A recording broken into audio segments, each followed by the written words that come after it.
దర్శి ప్రాంత ప్రజలకు గొప్ప శుభవార్త. మీరు దూర ప్రాంతాలకు వెళ్లకుండా ఇప్పుడు మన దర్శిలోని మీనాక్షి హాస్పిటల్ నందు అత్యుత్తమమైన గుండె సంబంధమైన వైద్య సేవలు, విశేష అనుభవం కలిగిన ప్రముఖ కార్డియాలజిస్ట్ డాక్టర్ చల్లా రక్షితారెడ్డి గారు.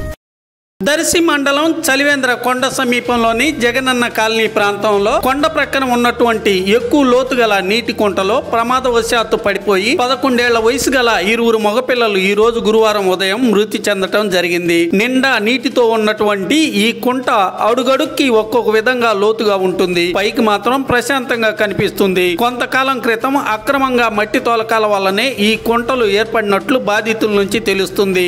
బిడ్డల్ని పోగొట్టుకున్న తల్లి ప్రమీల మంచాన పడి రోధిస్తుంది. ప్రమాదం ఎలా జరిగిందో మృతుల అమ్మమ్మ కోటమ్మ మాటల్లో తెలుసుకుందాం. నా పేరు కోటమ్మ. ఏం జరిగింది? పిల్లోళ్ళు ఎక్కడి నుంచి వచ్చారు? ఏంటిది? మేము కోటమ్మ నలుగురం పోయినాం. నలుగురం పోయినాం. ఇది చర్చి కాడికి. అది కాడ 3 జిల్లర చెట్లు ఉన్నాయిగా, అవి కొట్టిన ఆ పిల్లలే కొట్టి. నలుగురు అంటే ఆ 3 పిల్లలతో కలిసా? పోయినాక లేదు, ఇంక రండి ఇంటికి పోదాం అన్న. అమ్మమ్మ ఇక్కడ ఆట ఆడుకుంటాం అన్నారు.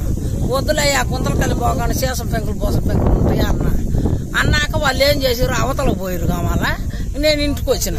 ఇంటికి వచ్చి అట్టుండేళ్ళకి నా చిన్న మనవాడు ఉరికెత్తుతుండే వాళ్ళు మునిగిపోతారు అమ్మమ్మ అని.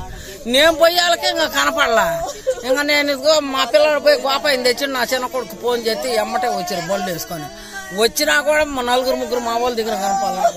ఆ రాజా ఇట్లా పెట్టి ఆతుని దూకి ఒక పిల్లోని తీసేళ్ళకి అప్పటికే చచ్చిపోరయ్యా. ఆ 3వ పిల్లోడు మీ పిల్లోడేనా? ఆ 3వ వాడు నా మనవడు చిన్న కొడుకు. ముగ్గురు ఒక సైజే. వాళ్ళు ఏమో కమల పిల్లలు. వీళ్ళు ఆడుకోవటానికి నా కాడికి వస్తారు అనమాట. 7 ఉంటున్నా నేను. ఈ ఇల్లు కూడా ఆ పిల్లదే.